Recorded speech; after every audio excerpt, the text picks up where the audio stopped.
O'qish o'zi tanlovmi yoki bu majburiyatga aylanib qoldimi degan savolga ozgina bir to'xtalib o'tmoqchiman bugun. So'nggi yillarda o'zbek yoshlari orasida chet elga o'qish bahona o'zi maqsad ish bo'lib ketish holatlari judayam ko'p va buni ozgina tahlil qilsak, albatta xato bo'lmaydi deb o'ylayman. Ayrim oilalar uchun bu majburiyatdek tuyulyapti. Sababi O'zbekistonda ish topishdagi raqobat kuchayib borayotgani sababli ko'pchilik yoshlar xorij diplomi ularga ko'proq imkoniyat yaratadi deb o'ylaydi. Ota-onalar shunday deb o'ylaydi, lekin ko'p ketgan yoshlarning asosiy qismi diplomgacha yetib bormaydi. Ish tufayli o'qishini eplolmay, o'qishdan tashlab ketish holatlari ko'p. Bu menga hozir bu shunchaki bir niqobdek tuyulyapti. Chetga o'qishga ketish. Bu zamonaviy nima desak bo'ladi? Migratsiyaning zamonaviy niqobli turishiga o'xshab qoldi. Shunchaki bir o'qish niqobi ostida ketish. Judayam trendga aylanyapti. Ota-onalar ham farzandining kelajagini yaxshi bo'lishi uchun chet elga yuborishga intiladi. Albatta, chunki atrofdagilar fikri albatta jamiyat hal qiladi. Masalan, ota-ona chet elda o'qiyapti o'g'lim deb maqtanishni albatta yaxshi ko'radi bizda.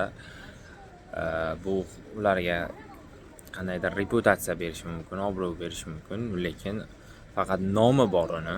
Nomi borligini albatta esdan chiqarmaslik kerak.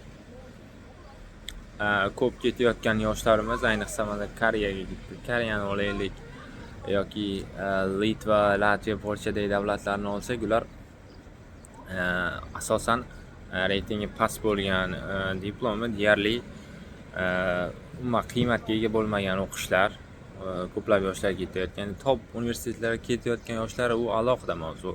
Lekin unda yoshlarimiz soni kam deb o'ylayman.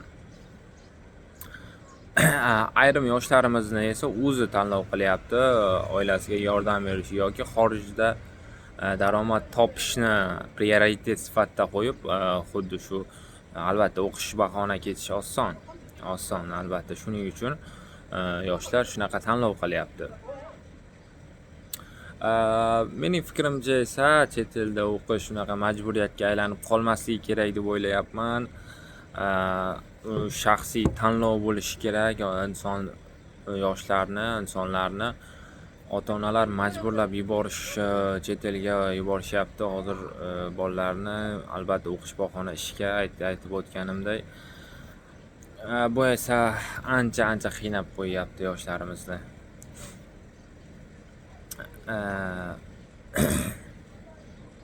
Agar yoshlar olgan bilimi, tajribasini keyinchalik O'zbekiston rivoji uchun ishlata olmasa, vataniga qanaqadir hissa qo'sha olmasa, kelajakda ular oddiy bir ishchidan, oddiy bir nima desak bo'ladi, qora ish qilgandan u vatanga, kelajakda nafaqat vataniga faqat o'sha narsaga o'rganib qolish hissi paydo bo'ladi va o'zini orientatsiyasini juda ham buzib yuboryapti. Shu sababli ko'p yoshlar juda ayniqsa yana bir achinarli tomoni bor. Buni keyingi videoda aytib o'taman.